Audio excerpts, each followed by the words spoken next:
Welcome to FUNC YOU UP, the podcast that gives you the best of functional medicine, nutrition, and wellness in 8 minutes or less. Welcome to FUNC YOU UP. This is Michelle Miller, clinical nutritionist. And Samantha Wineke, functional medicine health coach. Today, it's going to be all about the thyroid and breaking this down. What it is, why we need it, and what can go wrong. What is the thyroid, Michelle? I love the thyroid. It is the cutest little gland. It sits, actually, let's all find it together. So if you feel your neck and you swallow, you're going to feel your Adam's apple. And it's going to be right below that. So it's this little like butterfly gland that sits right below that. And although it is small, it is mighty. So that's where it's sitting. And basically the thyroid produces this hormone. I'll get into the intricacies of that in a little bit, but it produces this hormone, and there is a receptor on every single cell in the body. Repeat, every single cell in the body has a receptor to take on thyroid hormone. So that's why if our thyroid is producing too much hormone or not enough hormone, that can really change symptoms and in systems in our whole body, because every single cell then is being affected by that. So when we talk about the thyroid working too slow or too fast, if this gets too far in one direction or the other, you'll start hearing things like hypothyroidism, which would be too slow, or hyperthyroidism, which would be too fast. So Samantha, why don't you take us through some symptoms that could be happening if the thyroid is functioning too slowly?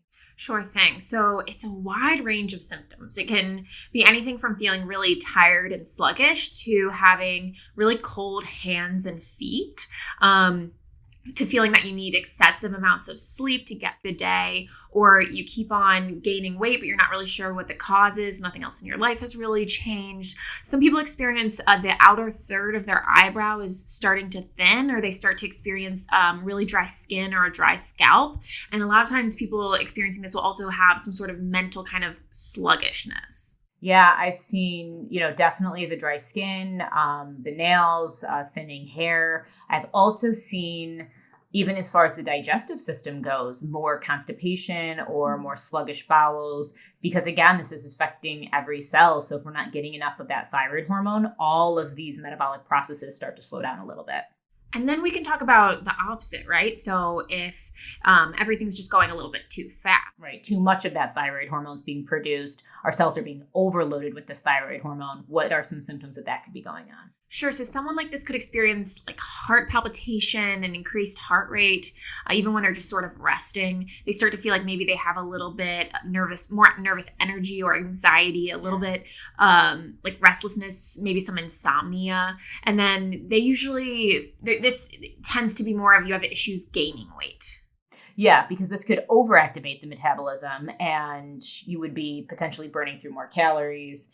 And I think the thing is too, if you're having any of these symptoms, I know I'm very data driven. I know we've talked a lot about all the different testing that we like to do, but this is really a case where, once again, you don't want to guess, you want to test, because these symptoms, how many people listening to this could say like, well, that sounds like me. Mm-hmm.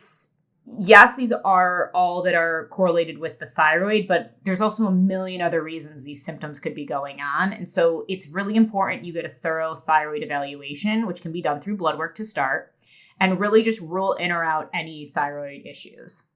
Yeah. So would you mind walking us through how you typically look through someone's thyroid in their blood work? Yes. So without getting too overly scientific with this, I think the most popular thyroid marker is TSH. This is the thyroid stimulating hormone. Think of this as the message from the brain to the thyroid of how fast or slow you need to work. And the brain is always getting feedback from the cells. So it's saying, oh, we got a little too much today. Let's pump the brakes. Oh, we're not getting enough. Let's speed it up. So that message is always going. That is the most popular blood work marker that is commonly tested thyroid function. After that, there are tests that can measure what the thyroid is actually producing. So your thyroid produces two types of hormones, T4 and T3. 93% of the hormone that is produced is T4. So you only have 7% of T3. And the issue with that is that your cells are designed to take up T3. So in order to get all of these T4 converted into T3, our body does something really smart, and it takes the T4, it brings it to the liver, and then we convert it into T3 so it can get into the cells. And this is assuming that we have all of the necessary vitamins and minerals to do this. So the vitamins and nutrients and minerals that we would need to help with this conversion process would be things like selenium, iodine, vitamin A, vitamin D, manganese, just to name a few. Those are also nutrients that we will often check in blood work because we want to make sure. Think how many times do we see iodine deficiency? Oh my gosh, all the time. It is definitely within the top 5 most common mineral deficiencies, at least in the United States. We see it deficient more than we see it within lab range. Absolutely. So that's a main reason. If you're not getting enough iodine, that's a major fuel source for the thyroid. How could you expect the thyroid to function properly? Same thing with vitamin D. If you need vitamin D to get that T3 into the cell and you're vitamin D deficient, I'm not going to expect that thyroid to be getting, the hormone to be getting into the cells efficiently as it could be. So from there's other things that we can test. You can test how well your receptors on the cells are taking up the hormone. There are some hormones, some T3 hormones that are lost through this process. You can measure forms of those to see, are we wasting too much? Is that maybe a reason why not enough is getting into the cells? But then this brings us to the topic of autoimmunity.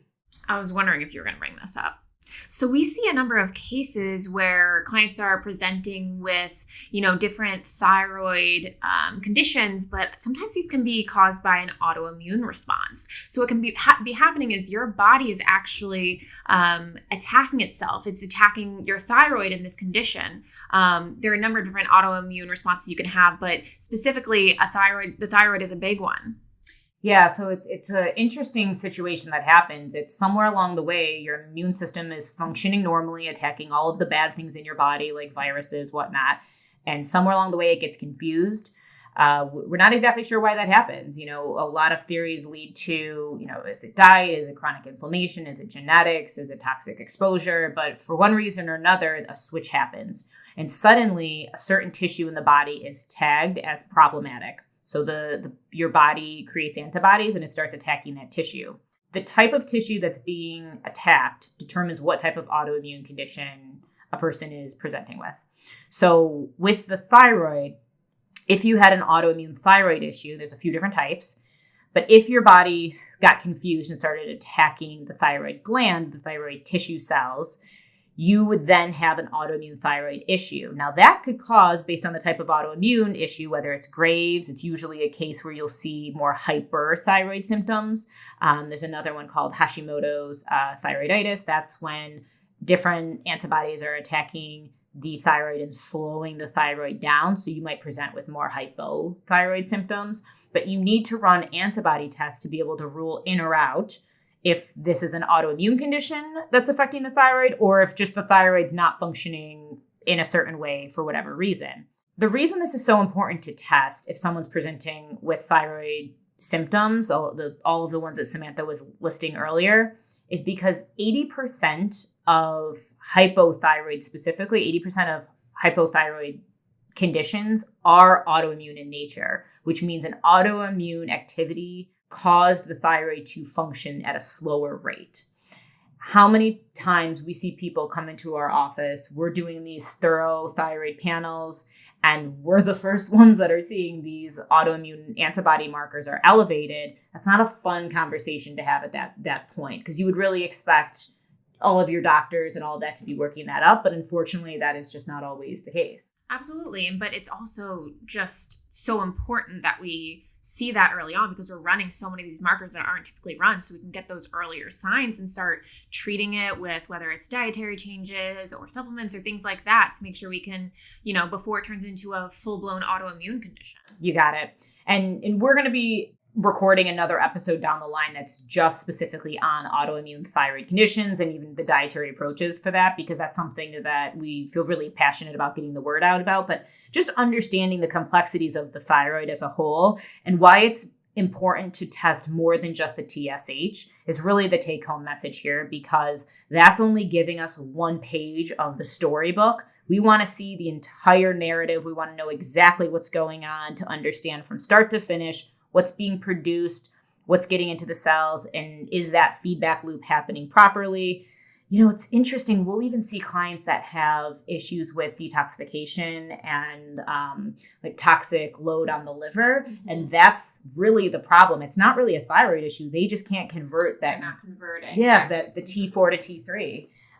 So again, there's a lot of players that are impacting the thyroid. And that's why you just want to have a comprehensive, holistic look at this and really do a deep dive into the testing to first figure out the root cause. Amazing. Thank you, Michelle, for all of that insight. Absolutely. And thank you all for joining us. We'll talk to you again soon. If you want to send us any questions, you can reach us at funkyouup@physiologicnyc.com or reach out on Instagram at physiologicnyc. We'll catch you next time. You've been listening to Funk You Up. Be sure to like, review, and subscribe for more daily tips on living well.